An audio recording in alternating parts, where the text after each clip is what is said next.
Hey, what's going on, guys? Beastie here, and today we are going to be taking a look at a castle I built for my first period world history class. Now, this castle that we built was supposed to be as historically accurate as possible, and I did mine to the utmost potential of my ability.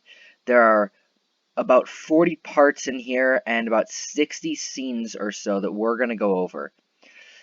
So we start off with an aerial view of our castle. This gives us a good look at just what's all to see. Then we're going to go into some of the buildings. The first building we're going to take a look at is the blacksmith. Now, the blacksmiths were almost essential in any castle or village, as it was where all of the tools that soldiers and villagers used.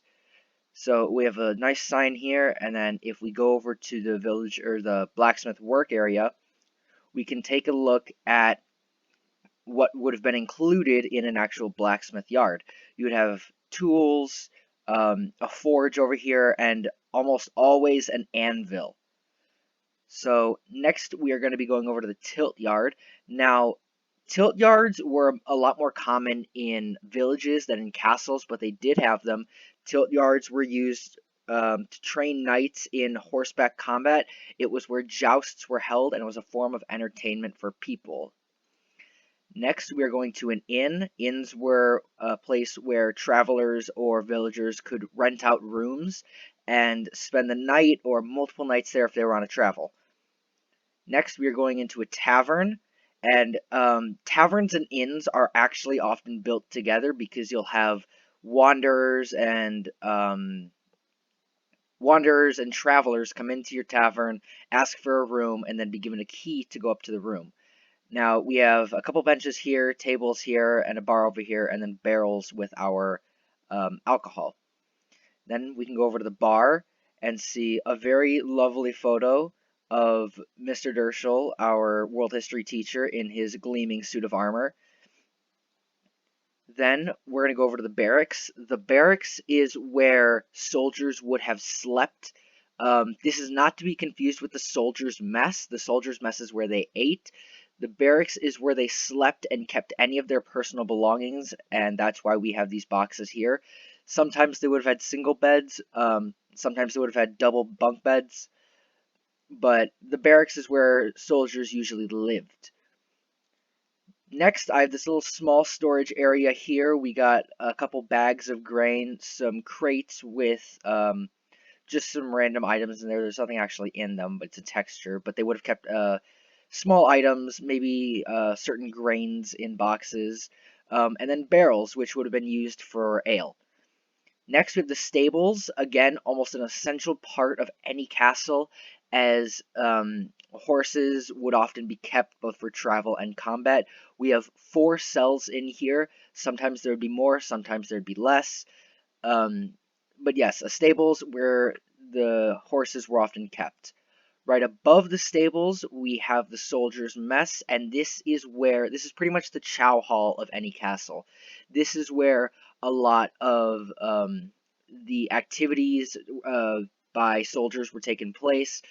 This is where they ate. This is where they generally hung out when they were not training or in combat. And next up, we have a small little residence for those who live in the village. Now, some residences would have actually been more like apartments, where it was multiple rooms or layers with people either renting out or owning a layer or room, and they would live in that. But this is more of like an outskirt building.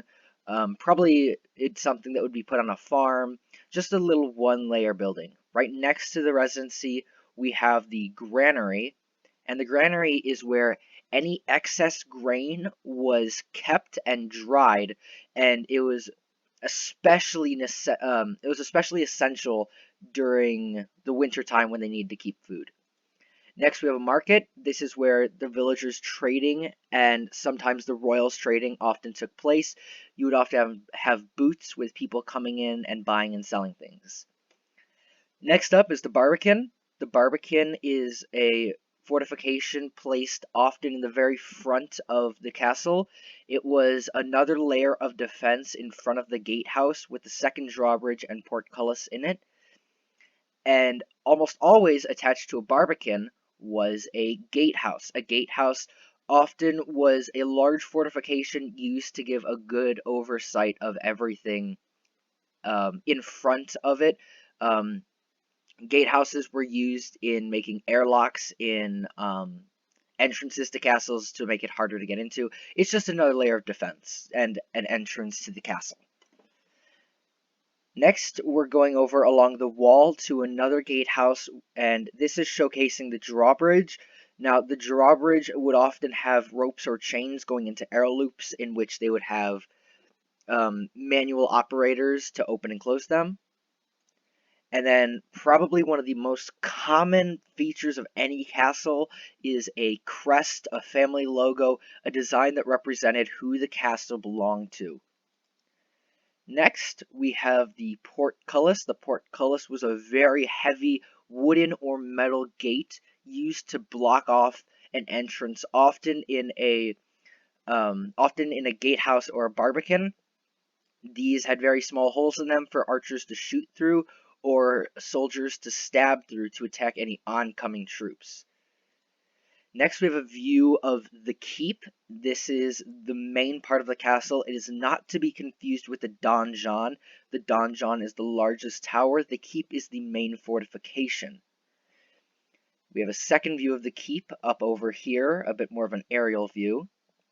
Next, we have what I would consider probably the most important part of any castle, and it is often overlooked, and that is the well. The well was very essential as it provided access to water during a siege.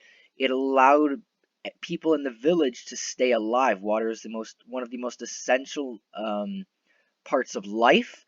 Life cannot exist without water, and to have access to water during a siege was very important. Next, we have the monastery. This is different than a church or chapel. A monastery was a place where nuns and friars lived. Monasteries often had a living quarters and an actual chapel attached, and we can actually get a look inside the chapel. Now, we have booths that people would sit in, a little bit of a place where the Bible would be kept and the pastor would preach, a cross, and then, of course, more images of the great King and our Lord and Savior.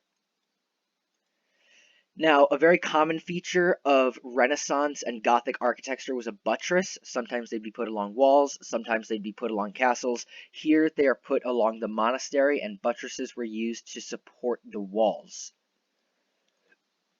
Next up, we have a training yard where knights are engaging in combat and archers are practicing their target practice. This is where soldiers would generally be trained and prepare for combat. Here we're showcasing the line of archers, and then in the next scene we get to witness the knights, and they're doing mock battles. They possibly would have used real swords. If they did, they would be wearing all their armor, but the issue with this is that armor was very expensive at the time. It took a lot of time to make, so they probably would have been fighting with wooden swords, so that way they didn't get injured, but they didn't risk damaging any very important equipment. Next, we have the Trebuchet. There are two of these located currently throughout the castle, one here and one on top of the keep. The Trebuchet was one of the most common forms of a catapult, and it functioned by having a counterweight that launched a large rock or even diseased bodies over the walls. Now, these actually didn't do a lot of damage, but they were very good at destroying small buildings. Next up, we have the throne room. This is where all of the important discussions and decisions would be made by the keep and his family members, while important citizens and his council would be watching. And within the throne room, we have a very important portrait of the king in all his glory, sitting upon his throne. Next up is the bartizan. This was a often outcrop of a castle wall or building. It often hung over and didn't go all the way down to the ground as turrets and towers did. Next up, we have a turret, and turrets are actually different than towers. How? While it is still a tower, turrets were attached to buildings, often a keep or other main fortification. Towers were attached to the wall and often went above the actual floor level. Next, we have a forebuilding. This is a very important part of a keep, as it was probably one of the last layers of defense if enemy soldiers were able to get into the inner bailey. On top of a forebuilding, there are most likely going to be murder holes. This is a place where boiling water, not boiling oil, because oil was very expensive at the time and very important. They wouldn't have boiled oil. They would have boiled water, hot rocks, and other things would have been dropped down onto anybody that got caught in the forebuilding, and that's why they're called murder holes. Next, we have our castle crest hanging from a flagged banner. This is attached to the Skybridge, and there would be multiple hanging within a castle and some attached to actual flagpoles. Next, we have the Armoury. This is where all of the weapons and armor would be stored when it's not in use. We have two angles for the Armoury, one showing things along this wall and one showing things along the door wall. Underneath the Armoury, we have a guard room, and this is where guards would spend their leisure time when off duty and where they kept their personalized weapons. Next, we have the Skybridge leading into the donjon. The Skybridge was a very, very rare sight to find on a castle, and I put it in specifically as a nod towards fantasy castles. While it was not impractical, it was often hard to build, and that's why there weren't a lot of them.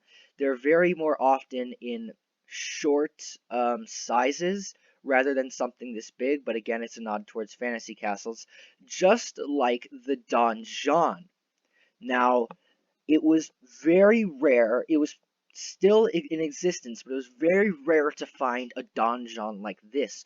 Very large towers were easy targets. Now, they wouldn't have come down by a trebuchet, but it was a very obvious sight. It was both a weakness and a strength because it allowed for a lot of sightings. Now, again, it's a nod towards fantasy castles, but they were not ruled out. They were still in existence and very much used. Next, we get to see the arrow loops. This is a place where archers would fire out their arrows in a way that would prevent them from being fired upon. These were probably one of the most essential parts of any castle, along with parapets.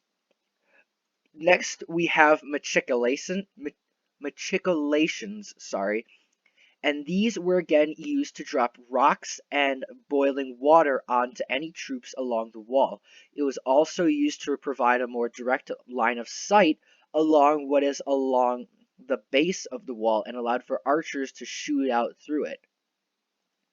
Here we have a second view of machicolations, and machicolations were placed almost anywhere where there were parapets or anything overhanging, as they were also used to support them.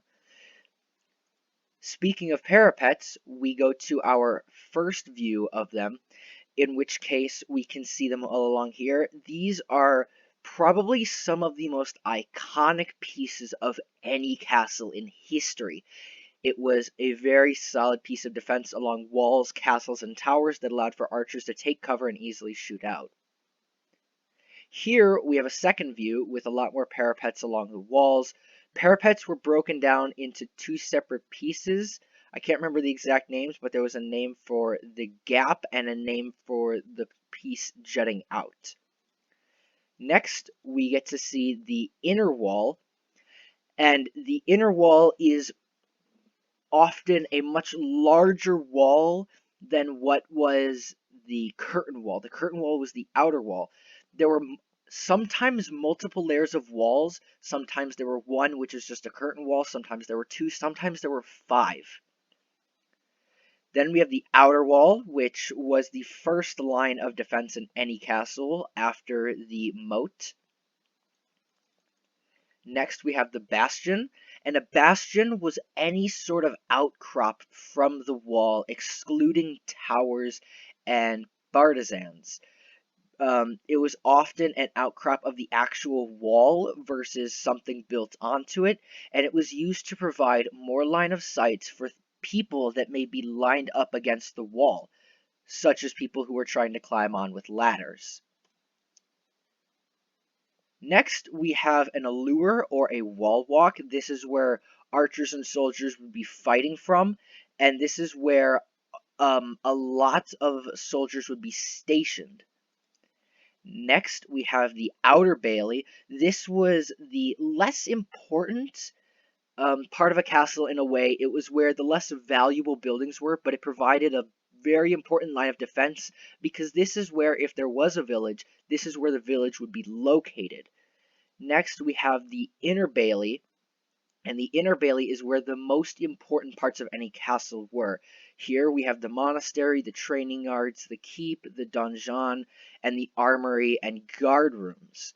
The inner bailey was one of the hardest places to reach in any castle, even if you lived within the castle. Next, we have a view of the moat. The moat was the very first line of defense on any castle. It was very hard to cross, and it often prevented the use of a lot of siege machines, such as battering rams and siege towers. To cross a moat, they would often pile in rocks, or with a moat this wide, there would be a bridge that they would have to cross. Here we have a second view of the moat on the other side.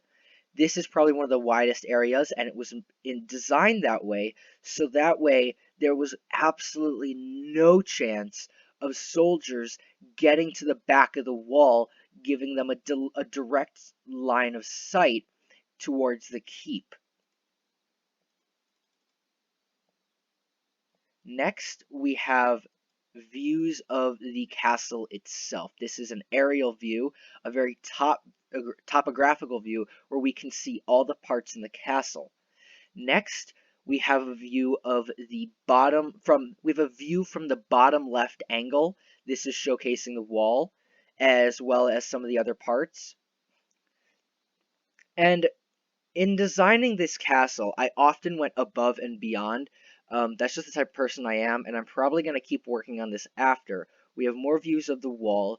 One thing that really got me was time in building this. There was a deadline for the castle, and thankfully I got an extension.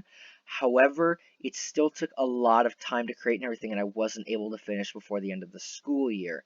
Along those walls, there aren't any parapets or matriculations. Some buildings are missing arrow loops. But overall, I'm really proud of this design, and I'm probably going to keep working on it after. Ideally, I would like to put in some terrain, I would like to finish the village entirely, and I would like to have some surrounding civilizations, perhaps farmers, maybe lumberjacks, people like that. And we go back to the aerial views. I hope you guys enjoyed this video. If you have any questions, please let me know. When the castle is fully done, I will have a download link available in the description of the next update video in which the castle will be complete. Thank you guys for watching. It was a pleasure both to make this and to showcase it to you all. And I will catch you all in the next video. See you next time.